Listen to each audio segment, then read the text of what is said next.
Well, hi, and thanks for joining me in my shop here and listening to the sounds of my furnace rumbling away behind me while I take a shot at this radio. Now, a month or two ago, I checked out this radio, did a video, and asked, literally, should I attempt to fix this, or is it a scrapper?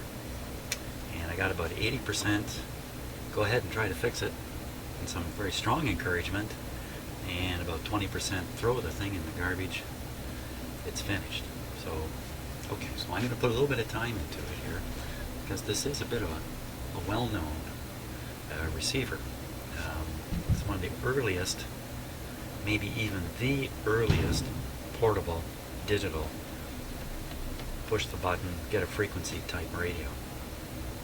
And let's give it a go. I got it plugged in here. So I don't remember how I got it to this. 99.1 is the frequency of the CBC here in Toronto that I listen to all the time. I must have got it into that last time. Let's hear what.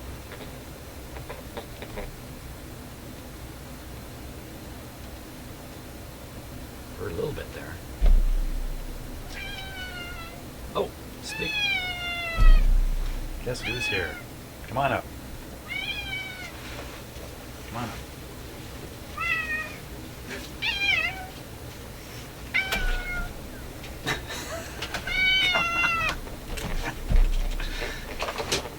Draper, make that radio work. Come on now. Draper, you haven't been in here for a long time, have you? Okay, Draper. You did it. You've done it already. Yeah, that's what I would say too. Woo. Now, over this way. Right. Oh. That's it. Come in, fix the radio, and leave. That's. He never explains to me how he does it.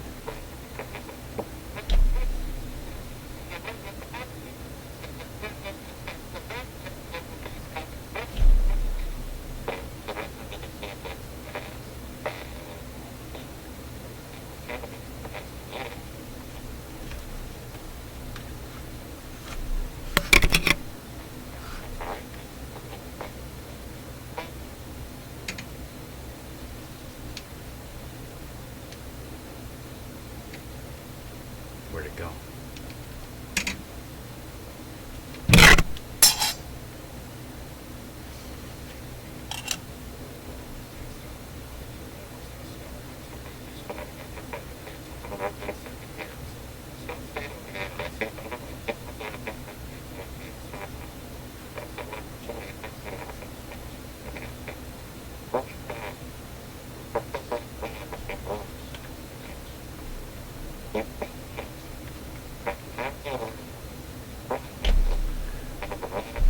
Let's try tuning it here.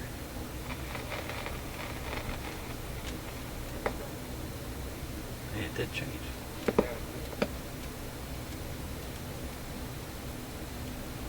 I think it's working better than it did last time.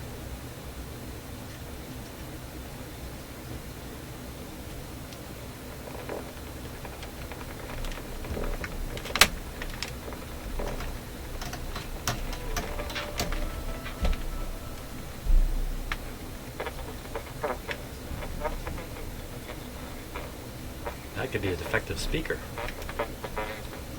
Hey.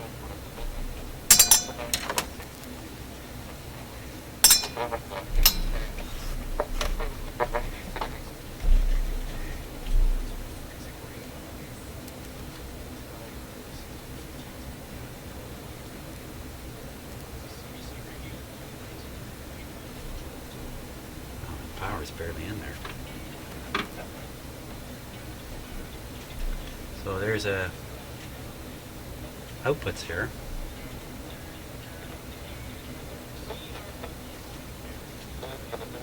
Tape.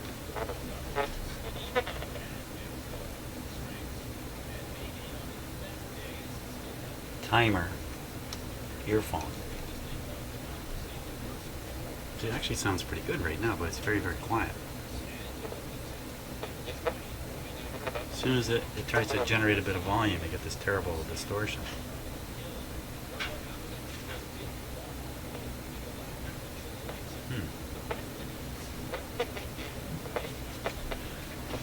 try putting in some headphones or something like that.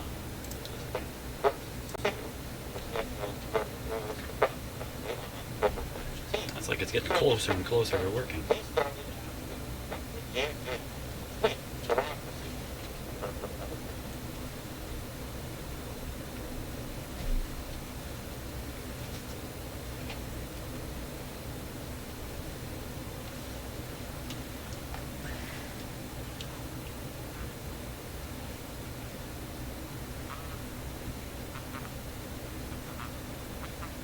Okay, so it sounds exactly the same in the headphones.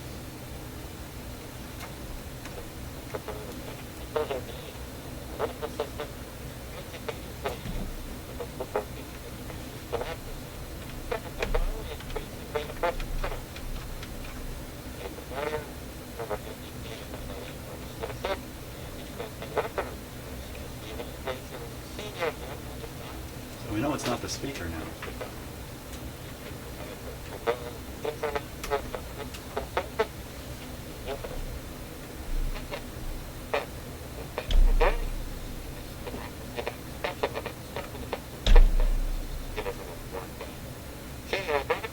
Hey. How's that keep going?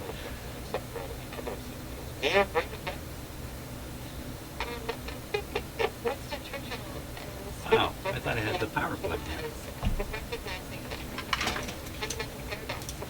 It might just be dead batteries. That might be the only problem with this.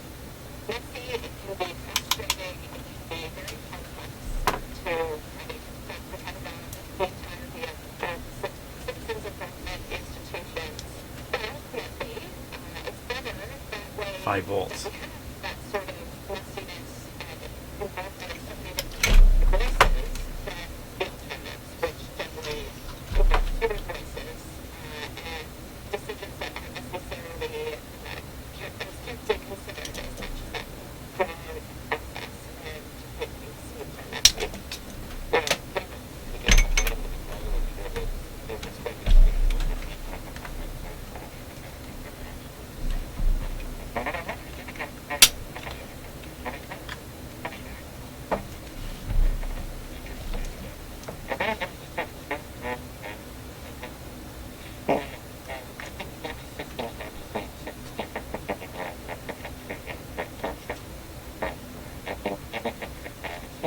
Volts, that's good.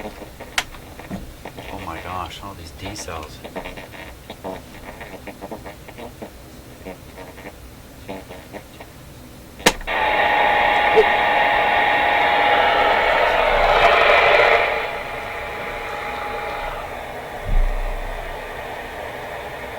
I switched it to AM. See if we can punch in a number here. Oh yeah, that's right, these numbers didn't work here.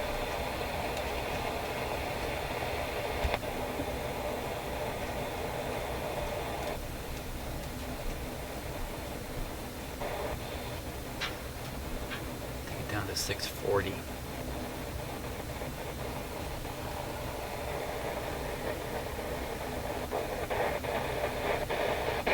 Choose Northwood and experience the value we bring.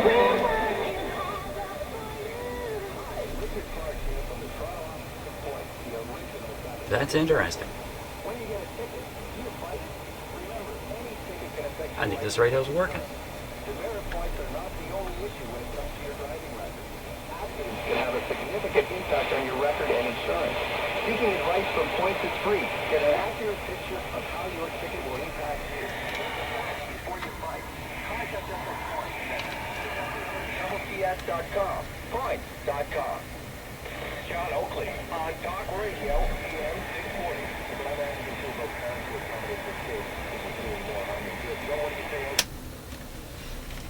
Isn't that something?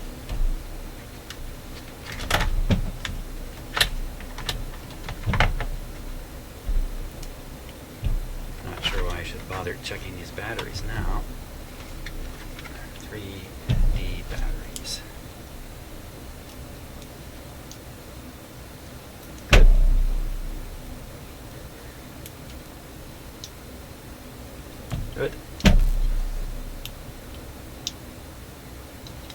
Good. Interesting. Indeed.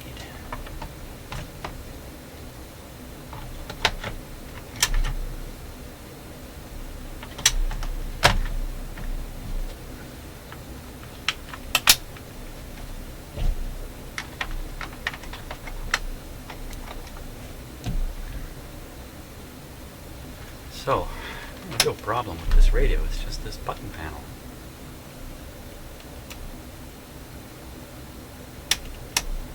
He says, seeing it not work now.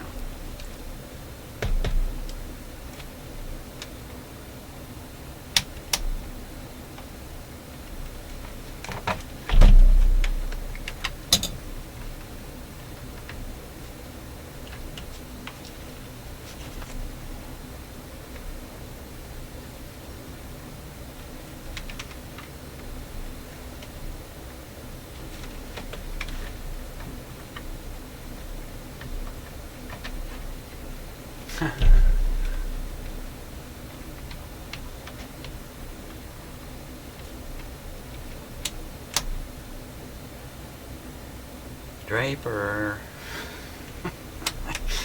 Come back, Draper.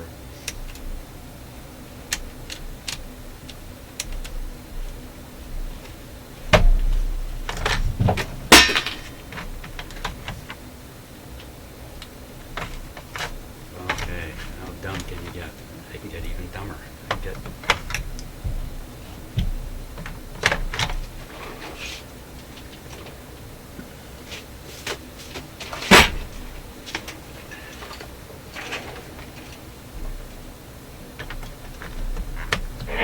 on the Toronto Real Estate Board.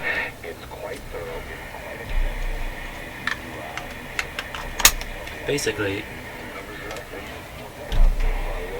it seems like with me, if there's a wrong way of doing something, I'm sure to find it.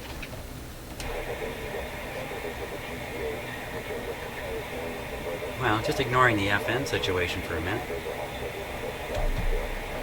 it's well worth going after these buttons. Oh.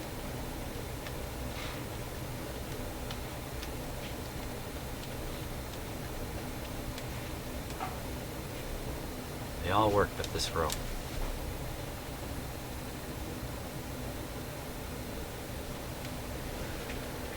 Okay. I'm convinced.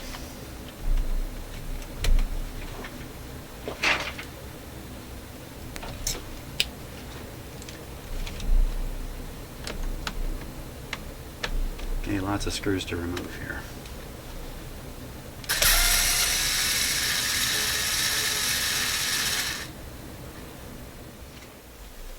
Okay, let's see if we can get the cabinet off here. Now, this isn't the first time I've worked on a radio like this. I have a long series of me working on, I don't think it was an identical model, it might have been a 2010. This is a 2001. And that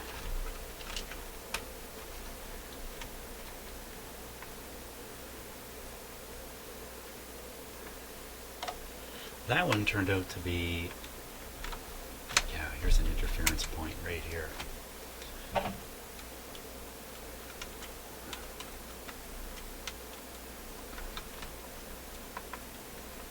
Tricky.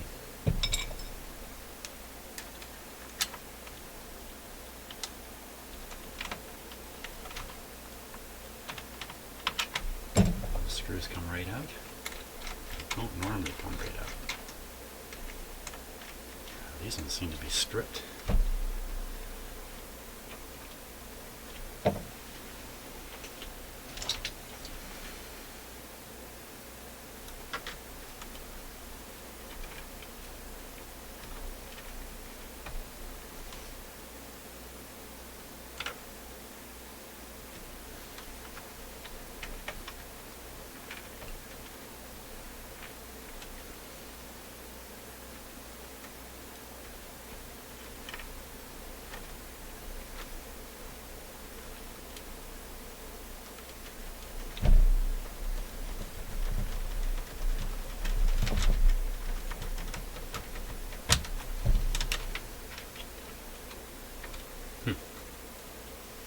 that's what the string is for.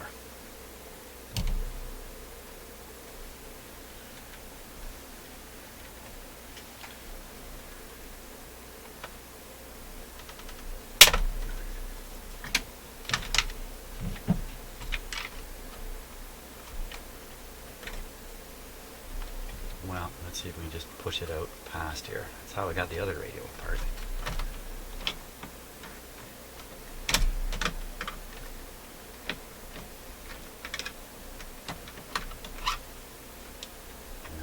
Something else is holding it back.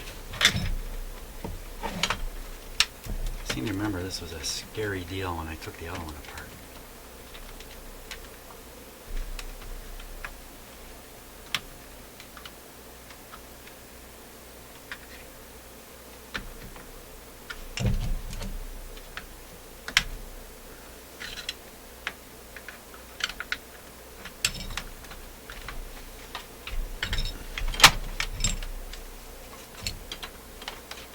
See if I've missed any screws.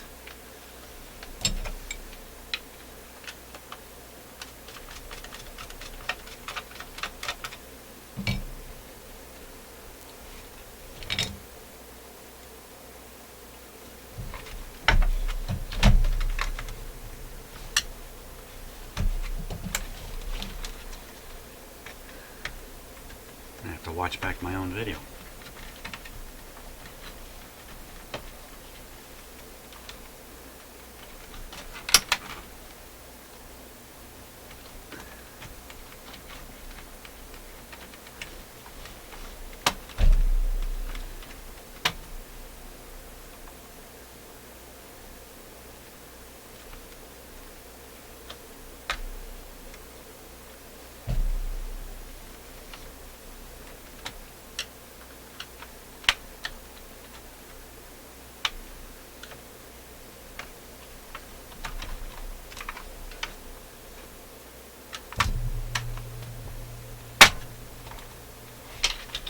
Sounded pleasant.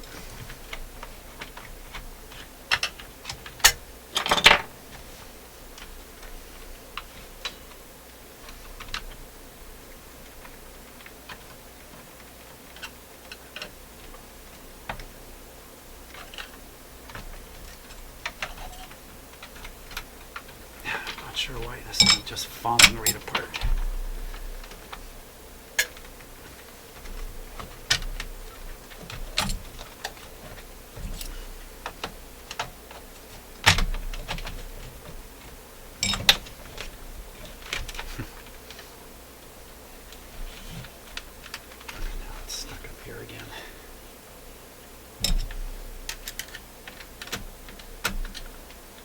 Go.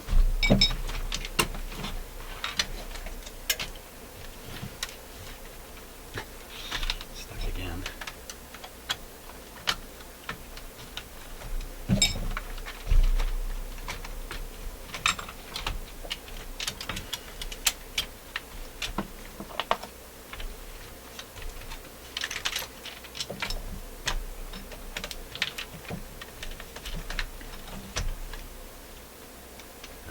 Wires connecting the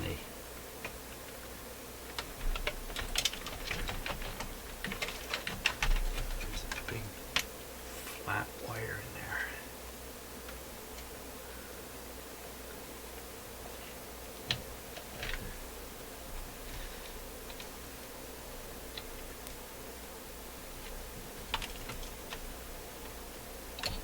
Speaker is flopping around. Kind of weird.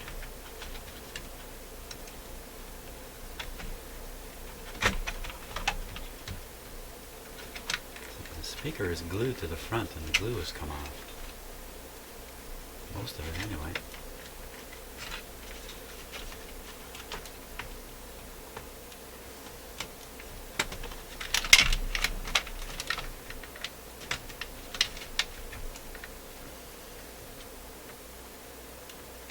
Remember now, we flip it over this way.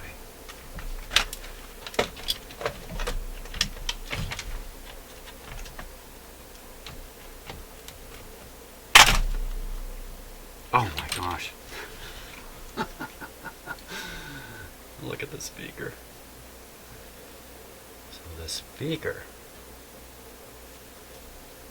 either I just killed it,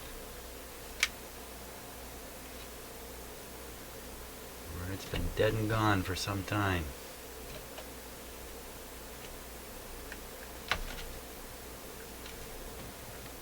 Look at that. I've never had a speaker come apart like that. It's never ever happened. It's amazing it made any sound.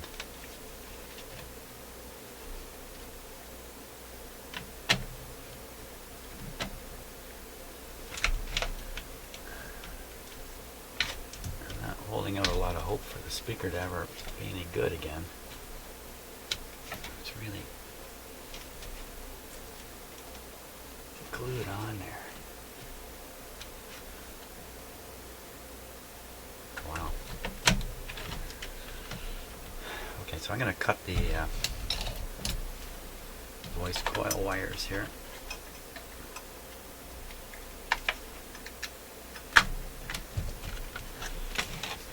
This guy does work. It won't be working on an internal speaker anymore.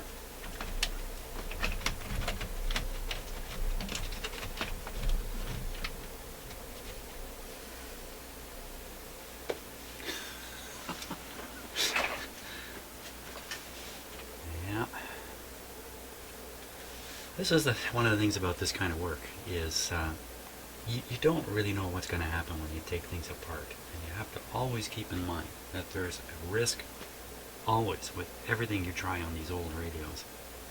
And in this case, it's a terminal problem. This radio is wrecked to work in its normal way. I can't imagine I could ever get this back onto the speaker properly. Can I stick another speaker in here? Oh, that's quite possible. But an exact one, exactly the correct one, that's not very likely at all. But this can, rather than use its own speaker, I can always plug external speaker, something of that nature into it. So from that point of view, the radio is still just fine. But this is my radio, by the way, so that's one of the reasons I'm not concerned about it. And unless I do something, it'll never be used. So I may as well do this to it. Now, do you think I fixed it already? Oh, I'd say it's fixed. The buttons I want to get at are up in here. But it may not be the buttons. It may be this cord here, this wire. This wire is known for having trouble. Here, let me put this on a little bit of a different camera. See if I can give you a little bit of a better view. A little bit out of focus, but I can fix that. There we go. So it's these cables, these big, flat, stiff, heavy cables. Now, on the last radio I worked on, I ended up having to redo the connections down in here. But I really think it was the result of my own activity in taking that back off. But maybe that's not the case. Maybe there is something actually wrong with this one too. It's quite a monstrous task to get it fixed up. The actual real problem with the other radio had to do with the battery connections, which are down under here. There's actually a contact, just a pressure contact between the battery and the circuit board underneath, and that contact gets flaky after a while, as you would imagine it. There's an awful lot of really scummy dirt. This was a filthy radio. You're seeing it on top here already, having gone through one pretty strong cleaning. So I'd like to operate this, but to operate it, I do need a speaker connected. And I have to figure something out in that respect before I continue. Okay, so I've connected this speaker. I just clip leaded it onto the leads to the real speaker. And that should do the trick there. I have no batteries in here. So I'm going to put the batteries in. And you really need to have these 3-volt batteries in here.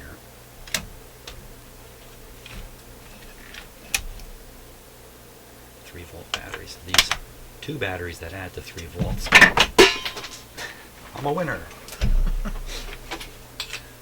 Tell him what he's won.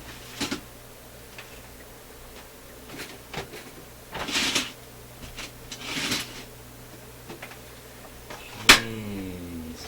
He lost the battery. That's what he's done.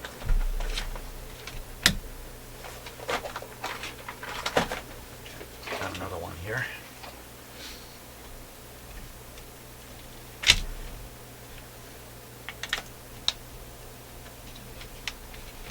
That runs the digital part. These 3 volts from the 2 batteries runs the digital part of the radio.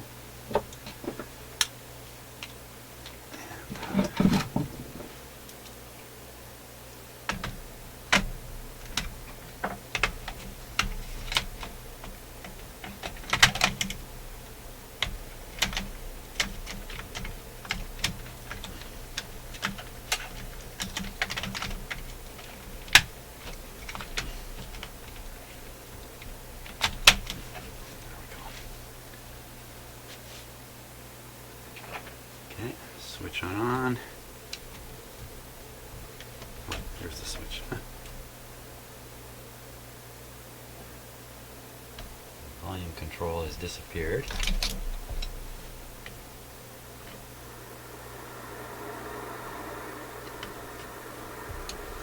Try FM.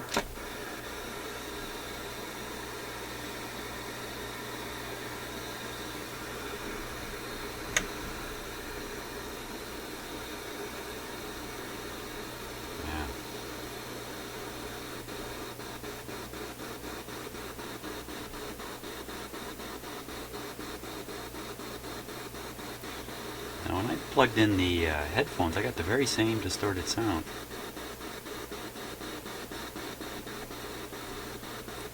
I'm working my way all the way up to 99. Wow, this is 99.1. Wait a minute. 99.5. Down 99.1. I think the accountability between the member of Parliament is much stronger in the first past the post system. You elect that member's not. Yes, the sound is perfect. Except my antenna connection is. Is you end up having who is not accountable to the leader, because that is who will get the Parliament. Wow, that's pretty encouraging.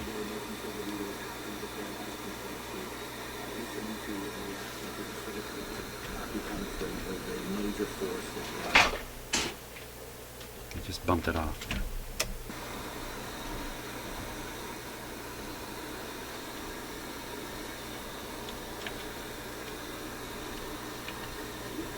Where'd the antenna go?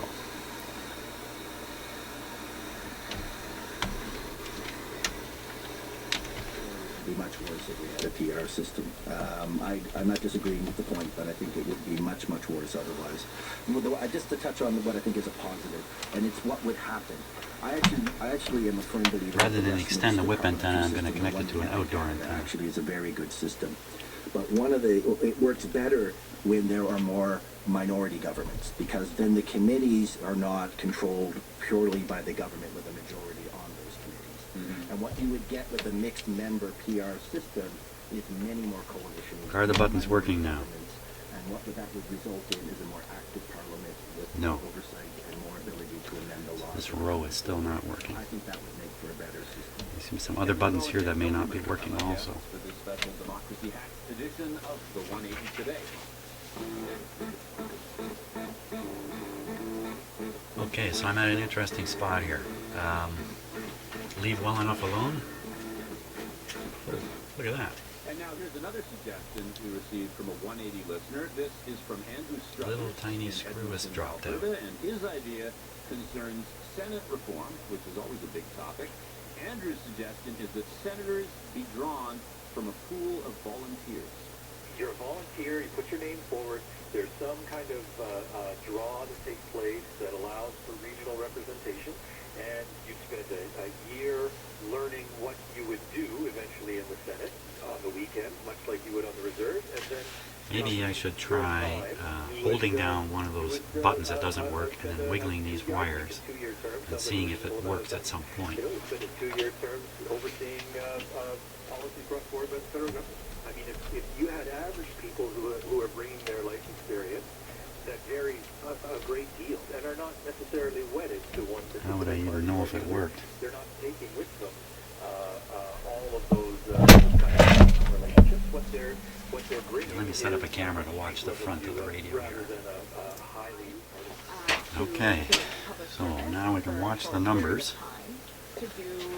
on this camera here. It might be interesting to see who is willing to step up And in terms of the skills that I will hold down the button. sort of oversight function that the Senate is supposed to be providing.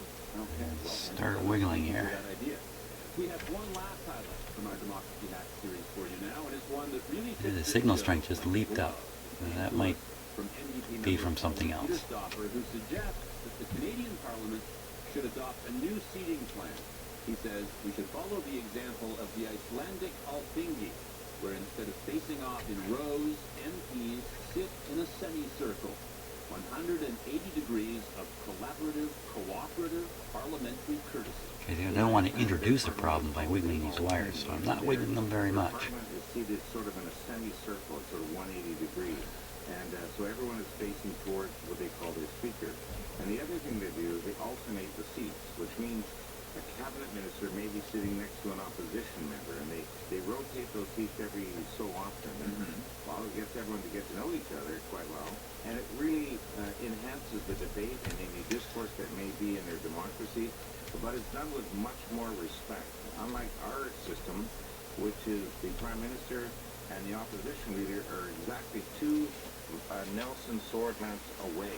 And so it already appears to be confrontational because you're staring at each other instead of all in that sort of semicircle format where you get to know each other better. And I think when I was there for the 3 days that I was there and I saw it, I was very, very impressed by, I guess, is the respect and the dignity they held their parliament, first of all, and the fact that they're representing the citizens. I'm just listening to this right now. Your political views, whether you're left, center, or right, they're all there for a common purpose. And I was very, very taken aback by that. I was very pleased. So let's get back now to the Canadian system. The way we do things now, we describe it as the opposition and the government being separated by two Nelson sword lengths. That's correct. So I'm picturing the Cavaliers and the Roundheads sort of pumping up the hill to face each other. Is that what it feels like when you're there? The House of Commons has always been set up for almost gotcha politics type stuff, and I for one have never really appreciated that stuff, although I can give as good as I take. But the reality is we can do so much more, and anyone that's visited and watched Question Period, in many, many times they sort of just shake their head and go, what are you people up to? I've always said if we didn't have sides, but if we had like a semicircle, then there'd be no sides. And I think it would really add to the debate and the discourse of Canada in that regard. That's New Democrat MP Peter Stopper with his suggestions for making democracy better in Canada. So let's bring the panel back in. Kevin, what do you think? Could a new seating plan and some better feng shui make democracy better? Well, Peter's a friend of mine and a former colleague, so I'm going to be respectful of his suggestion. It's like I dropped these screws. That'll come down. I will say this, that there are most of the parliaments in the world are designed based on Connections right in here, 180 degrees they could be causing the problem. So I'm going to repeat it has resulted in better what I policies did. necessarily. And Scotland, using a similar one to ours, uses a semicircle. Australia and New Zealand use a U-shape, which is very similar. I think the bigger issue here, and I think what he's trying to get at, I believe, is that we need, functional opportunities for parties and for MPs from different parties to cooperate. You just can't get that reflection off the. Personalize, to humanize each other, and I think that can be done through other Okay. means. Just have to put up with it. Oh, that's a little better if I just tip that. Or committees that are able then to create. Okay. I'm going to start flexing those wires now. Push the button here. You'll see I'm pushing the 1. The other thing I would just say is, and I think Jamie alluded to this earlier, we have caucuses and political parties that are very hierarchical, very leader-driven, and I think we need to find ways of loosening that to give individual MPs more opportunity to cooperate with colleagues across Pushing the 3 button in now. order for them to 4 button. to make the parliament more effective. Well, See, I wonder okay. if that other So idea that Peter has I'll show you what I was also pushing. from our plan, not only the semicircular shape, but the fact that your chair isn't permanent, that you might be sitting next to a colleague in your caucus one week and then an opposition opponent the next week. You sort of move around a little bit. This big flat Yeah, wire in my here. mind, this is a It's right in really these great example connectors. of I'm true pushing it. notion of a hack, which is, as you said, sort of a tweak to an existing system without it being, totally throwing out the structure. It could be I was It's flexing the something we whole could board, actually try but I was in our pushing right business on here. Tomorrow, if there was an appetite to do so, and see what happens as a result. Let's try it again. Sort of A experiment. little more precise this time. And I think that could be positive. But I'm sure you could find a way to balance out concerns. Maybe the government, like the Hang on a caucus, second. or not caucus,